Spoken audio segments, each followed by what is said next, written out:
क्या राम रहीम को हर चुनाव से पहले पैरोल मिलना सिर्फ एक संयोग है या फिर सरकारें उसे राहत देकर चुनावी फायदा उठाना चाहती हैं?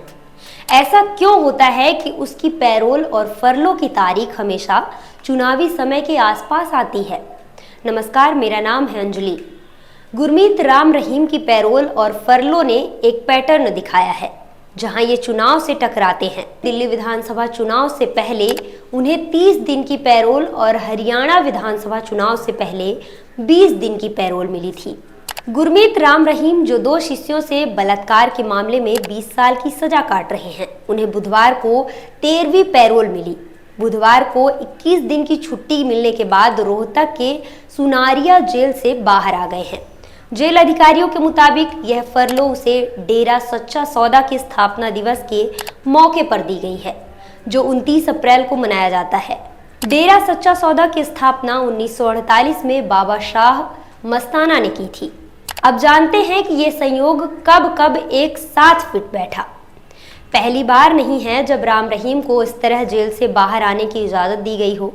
हर बार उसकी पैरोल और फरलो चुनाव के समय के करीब रही है। 28 जनवरी 2025 को दिल्ली विधानसभा चुनाव से 8 दिन पहले उन्हें 30 दिन की पैरोल दी गई थी। इसमें से राम रहीम ने 10 दिन सिरसा स्थित डेरा मुख्यालय में बिताए और बाकी के 20 दिन उत्तर प्रदेश के बागपत डेरा में रहे। अक्टूबर 2024 में हरियाणा विधानसभा चुनावों से पहले 20 दिन की पैरोल मिली थी। जनवरी 2024 में वह 50 दिनों के लिए जेल से बाहर आए थे। वहीं नवंबर 2023 में राजस्थान विधानसभा चुनाव से पहले 21 दिन की पैरोल मिली थी। जुलाई 2023 में हरियाणा पंचायत चुनावों से पहले राम रहीम को 30 दिन की पैरोल मिली थी। अक्टूबर 2022 में हरियाणा के आदमपुर विधानसभा उपचुनाव से पहले उसे 40 दिन की पैरोल मिली थी। जून 2022 में हरियाणा नगर निगम चुनावों से पहले 30 दिनों की पैरोल और फरवरी 2022 में पंजाब विधानसभा चुनावों से पहले 21 दिनों की पैरोल मिली थी। अक्टूबर 2020 में राम रहीम को अपनी बीमार मां से मिलने के लिए 1 दिन की खास अनुमति दी गई थी, जो संयोग से हरियाणा के बड़ौदा उपचुनाव के दौरान था।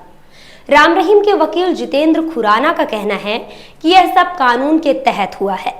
राज्य सरकार का कहना है कि हर कैदी को 1 साल में 70 दिन की पैरोल और 21 दिन की फरलो लेने का अधिकार है।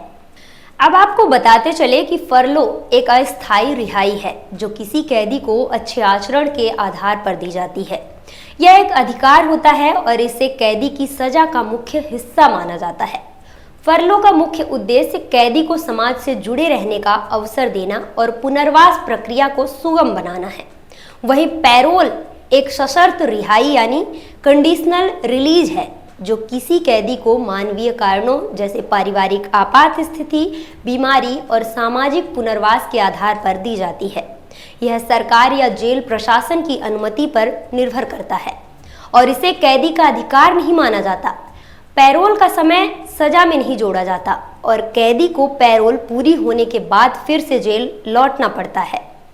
लेकिन सवाल यह उठता है कि यह हर बार राम रहीम की रिहाई चुनावी समय के आसपास ही क्यों होती है?